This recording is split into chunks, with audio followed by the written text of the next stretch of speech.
So here it is, April 10th.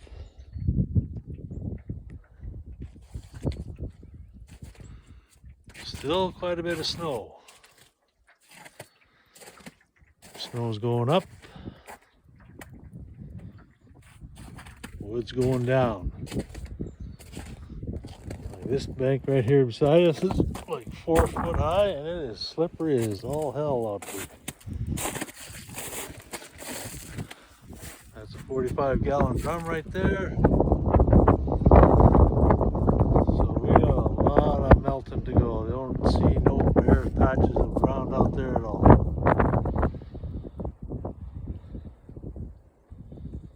April 10th. Spring's a coming.